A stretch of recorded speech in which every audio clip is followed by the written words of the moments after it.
ஆத்ம விசாரணையில் புத்திக்கு அப்பால் என்ன விரிக்கிறது என்று தெரியவில்லை. ஆனந்த அனுபவமும் இல்லை. பகவானே, நீங்க சொன்ன மாதிரி நானும் ஆத்ம விசாரணை பண்ணேன். நான் விசாரணை பண்ணிக்கிட்டே போனா ஒரு லெவலுக்கு மேல எனக்கு அதுக்கு மேல ஒன்றும் தெரியல. அதுக்கு புத்தி ஓரளவுக்கு வரைக்கும் போது அதுக்கு மேல என்ன இருக்குன்னே தெரியலையே. நீங்க ஏதோ ஆனந்தம் ஆனந்தம் என்று சொல்கிறீர்களே, அது ஒண்ணும் எங்களுக்கு தெரியவில்லையே அப்படின்ற ஒரு கேள்வி. பகவான் பதில் பார்ப்போம். வெளி விஷயங்கள் அறிதற்கே புத்தி பயன்படும். ஆத்மாவை விஷயமாக அறிதல் அறிதல் கபால் அறிதல் பாலதன்று. அது ஸ்வயம் பிரகாசம், ஸ்வயம் வேத்தியம், தானே தானாய் அறியத்தக்கது. அதாவது வெளி விஷயங்களை அறிவதற்குத்தான் அறிவு தேவைப்படுகிறது. நமக்கு எல்லாருக்கும் புத்தி இருக்கிறது. இப்ப இதை நான் என்னன்னு கேட்டா பென்சில்னு சொல்லுவீங்க. நான் என்ன உடல்லாம் ஆண் சரீரம், ஒரு மனிதன் சொல்லுவீங்க. இந்த மாதிரி நம்ம ஒவ்வொன்றையும் அறிவதற்கு புத்தி இருக்கிறது. இந்த புத்தியை வைத்துக்கொண்டு வெளி விஷயங்களைத்தான் அறிய முடியுமே தவிர தன்னைத்தான் அறிவதற்கு இந்த அறிவு பயன்படாது. இந்த அறிவு சிற்றறிவு. மெய்யறிவையும் மெய் உணர்வை அறிவதற்கு இந்த அறிவுக்கு என்னதான் முயற்சி பண்ணாலும் இதனால அறிய முடியாது. அப்ப எப்படி அறிவது? சுயம் பிரகாசமான உனக்குள்ளே இருக்கக்கூடிய ஞான ஜோதி, அருட்பெரும் ஜோதியான உன்னுடைய சுயம் பிரகாச ஜோதியே, அந்த ஜோதி தான் இந்த அறிவுக்கே அறிவு கொடுப்பது. எனக்கு அறிவு இருக்குன்னு நம்ம நினைக்கிறோம்ல, இந்த அறிவுக்கு யார் அறிவு கொடுப்பது?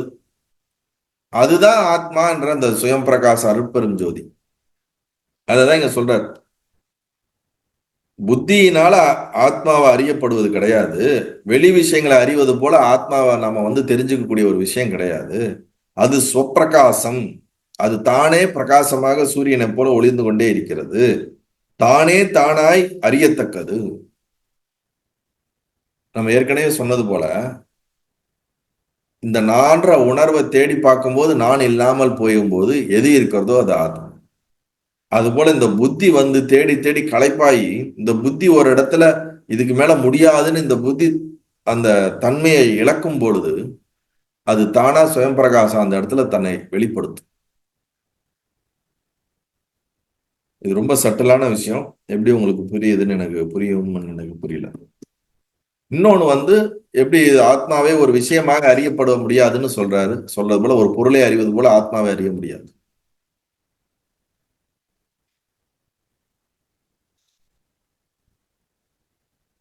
நான் என்ற அந்த புத்தி எப்பொழுது கரைந்து அடங்குகிறதோ அங்க நான் என்ற அந்த சுயம் பிரகாச புத்தி வெளிப்படுகின்றன. அதை தான் சித்து உணர்வு என்று சொல்லுகின்றோம், மெய் உணர்வு. இந்த உடல் சார்ந்து இருக்கக்கூடிய நான் என்ற இந்த புத்திக்கு யார் உயிர் கொடுப்பது என்றால் நான் என்று இருக்கக்கூடிய இந்த அருட்பெரும் ஜோதியான மெய் உணர்வு தான் இந்த சிற்றறிவுக்கே அறிவு கொடுப்பது.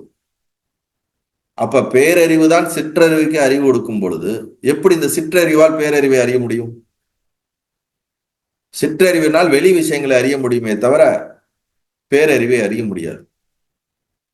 சிற்றறிவுக்கு தனியாக அந்த அறியக்கூடிய தன்மை அதுக்கு தனியாக கிடையாது.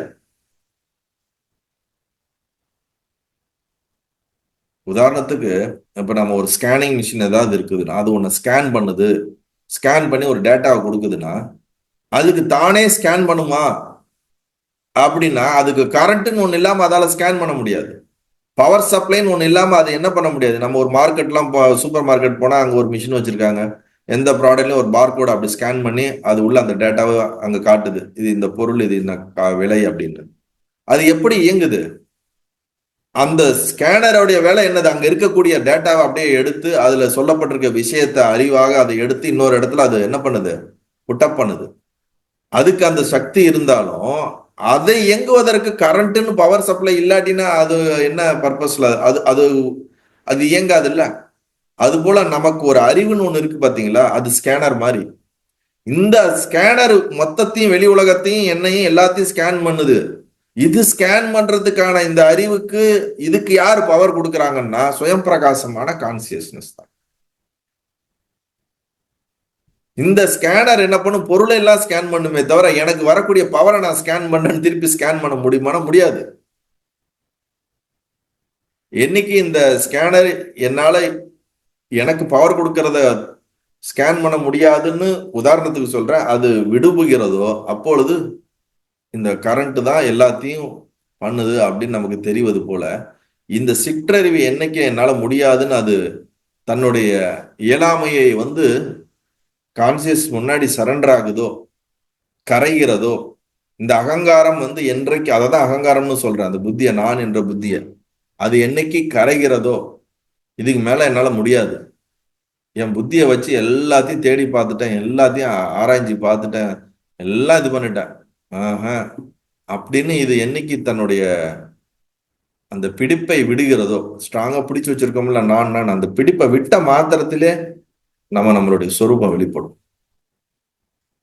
நீங்க எல்லா மாஸ்டர்ஸோடைய லைஃப்ல அவங்க இந்த ரியலைசேஷன் ஆன அந்த பாயிண்ட்டை நீங்க சில பேர் அனுபவத்தை பகிர்ந்திருப்பாங்க, நிறைய மாஸ்டர்ஸ் பாத்தீங்கன்னா. ஒரு எக்ஸ்ட்ரீம் போய் அந்த எக்ஸ்ட்ரீம்ல அவங்க கம்ப்ளீட்டா கிவ் அப்னா என்னது, தன்னை என்னால முடியாதுன்ற அந்த ஒரு ஸ்டேட்டுக்கு போயிருப்பாங்க. அந்த ஸ்டேட்டுக்கு போன உடனேதான் நம்ம புராணங்கள்லாம் பார்க்கும்போது எல்லாமே விட்டுட்டு பகவானேன்ற போது பகவான் டேக் ஓவர் பண்ண மாதிரி நம்ம நிறைய புராண கதைகள் படிக்கிறோம்.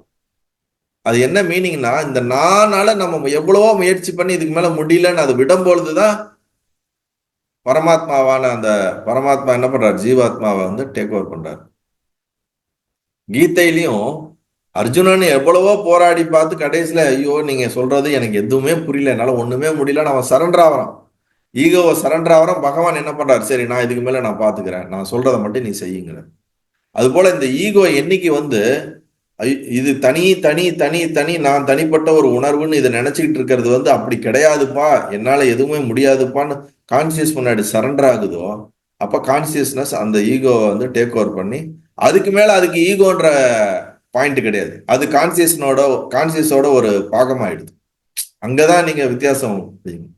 ஒரு அஞ்ஞானிக்கும் ஞானிக்கும் என்னன்னா, அவன் ஈகோவோட ஒர்க் பண்ணி என்னைக்கு அவன் ஈகோவை டிராப் பண்ணும் போது கான்சியஸோட சரண்டர் ஆனவன, கான்சியஸ்னஸ் அந்த ஈகோவை டேக் ஓவர் பண்ணும் பொழுது அது ஈகோன்ற மீனிங் கிடையாது, அதுக்கு மேல அது கான்சியஸ்னஸோட எக்ஸ்பிரஷனா மாறிடுது, தன்னுடைய ஒரு பாகமாக வெளிப்பட ஆரம்பிச்சு விடுது.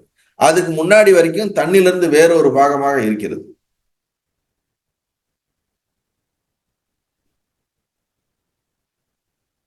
எப்படி புரியுதுன்னு தெரியல உங்களுக்கு, ஆனா இதுதான் உண்மை. அதோட தொடர்ந்து ஒரு கேள்வி கேட்கப்படுது, பகவான் கூறும் இடம் நன்கு விளங்கவில்லை. அது நல்ல தெரிஞ்ச விஷயம் தானே, நீங்க என்ன சொன்னாலும் எங்களுக்கு ஒன்றும் பெருசா புரிய போறது இல்லை, இருந்தாலும் நீங்க பேசிக்கிட்டே இருங்க, நாங்களும் கேட்டுக்கிட்டே இருக்கோம். சப்போஸ் ஏதாவது ஒரு நேரத்துல உள்ள போய் உட்காந்துருச்சுன்னா பிராரத்து பயனால நல்ல விஷயம் தானே, அப்படி ஏதாவது நடந்துருச்சுன்னா சந்தோஷம் தானே அப்படிங்கிற மாதிரி. அப்பயே பாருங்க, அவரும் உட்காந்து எப்படி புலி போட்டு விளக்குற மாதிரி முன்னாடி வரவங்களை எல்லாம் போட்டு போட்டு அந்த ஆத்ம விசாரணை இதையாவது ஒண்ணு சொல்லி அவங்க மனசுக்குள்ள புத்திக்குள்ள எப்படியாவது ஏதாவது கொண்டு போகணும்னு நினைச்சு முயற்சி பண்ணிக்கிட்டே இருக்கிறாரு. நம்மளா விடவே மாட்டோமே. நீ எல்லாம் நீங்க சொல்றதெல்லாம் புரியுது, ஆனா புரியல. அதே மாதிரி பகவான் கூறும் இடம் நன்கு விளங்கவில்லை, நீங்க சொல்றீங்க அதெல்லாம் எனக்கு புரியல. ஆனா பகவான் அதுக்கு திருப்பி இன்னொரு விளக்கத்தை கொடுக்கிறாரு. அனாத்ம தத்துவங்களை நானல்ல என்று ஒதுக்குவதற்கே புத்தி பயன்படுகிறது. முக்கியமான பாயிண்ட். புத்தி ஒரு கருவியே, அது யாருடையது என்று அகந்தையின் அதன் மூலத்தையும் நாடினால் அகந்தைக்கு தனி இருப்பு இன்மையால் அது ஒளிந்து விடும், அவ்விடத்தே நிலைத்திருப்போர் ஆத்மஸ்திதி நனி விளங்கும். இப்ப நான் சொன்ன விஷயத்தை தான் படிக்கிறதுக்கு முன்னாடி நான் என்ன எக்ஸ்பிளைன் பண்ணணும், அதே பாயிண்ட் தான் இங்க இருக்கு. புத்தி ஒரு கருவி, அந்த புத்தி எதற்கு பயன்படுது? ஒண்ணு வெளி விவகாரங்களை அறியறதுக்கு நாலேஜ் நமக்கு கிடைக்குது. அதே புத்தி நான் இந்த உலகம் அல்ல, இந்த வஸ்து கிடையாது, இந்த உடல் நான் கிடையாது, மனம் நான் கிடையாது, பார்ப்பவன் நான் கிடையாது, கேட்பவன் நான் கிடையாது, இந்திரியம் நான் கிடையாது, இந்த மனசு நான் கிடையாது, மனதுல வர உணர்ச்சிகள் நான் கிடையாது, இந்த சரீரம் மனிதன் நான் கிடையாது. இது போல நேத்தி நேத்தி நேத்தி என்று இதுவல்ல இதுவல்ல இதுவல்ல இதுவல்ல என்று ஆத்மாவுக்கு வேறாக இருக்கக்கூடிய அனாத்மாவான விஷயங்கள் எதுவெல்லாம் ஆத்மா இல்லையோ அந்த விஷயங்களை எல்லாம் பார்த்து தெரிந்து புரிந்து அது அல்ல என்று நீக்குவதற்குத்தான் புத்தி பயன்படுகிறது. இது ஆன்மா என்று சொல்வதற்கு புத்தியால முடியாது.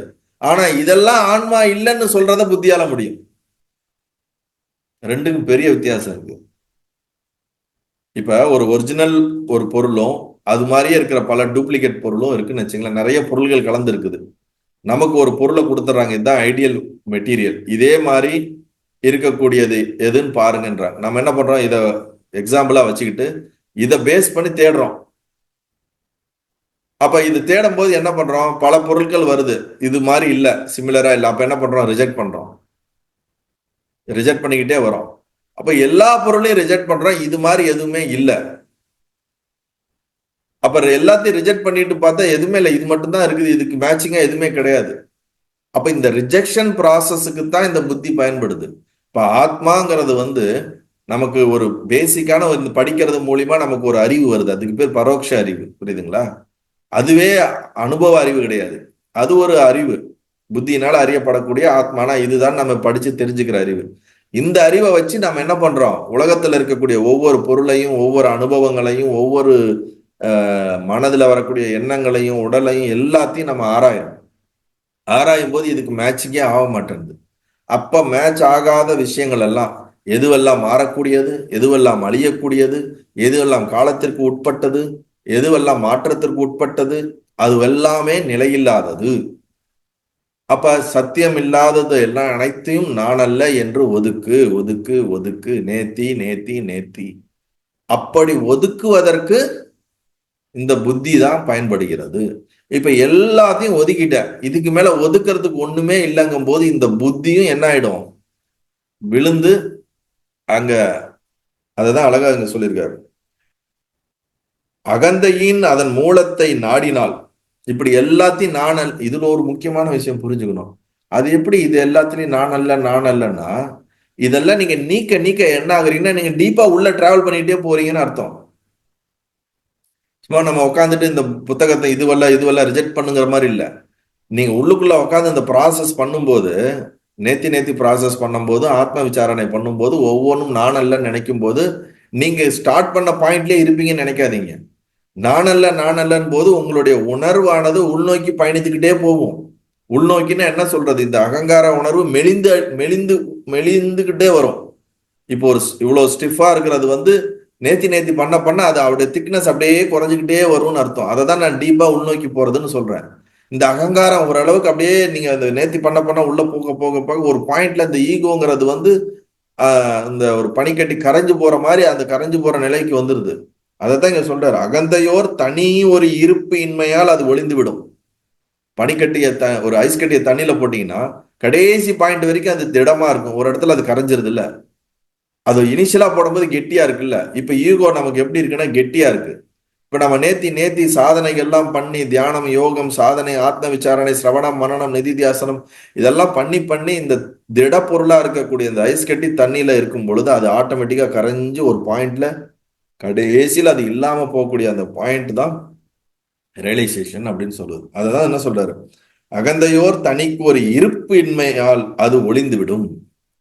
அவ்விடத்திலே அது எப்ப ஒளிகிறதோ, எப்பொழுது இந்த பனிக்கட்டி கரைந்து முழுவதுமாக நீராக மாறுகிறதோ, அவ்விடத்தே நிலைத்திருப்போர்க்கே ஆத்மஸ்திதி நனி விளங்கும். அப்படி கம்ப்ளீட்டா யார் கரைகிறாங்களோ அவங்களுக்குத்தான் இந்த ஆத்மஸ்திதி, ஆத்ம நிலையானது நனி விளங்கும்னா நன்றாக விளங்கும்.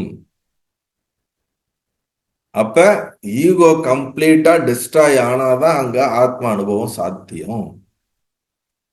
ஈகோ இருக்கிற வரைக்கும் ஆத்ம அனுபவம் சாத்தியம் கிடையாது. நல்லது.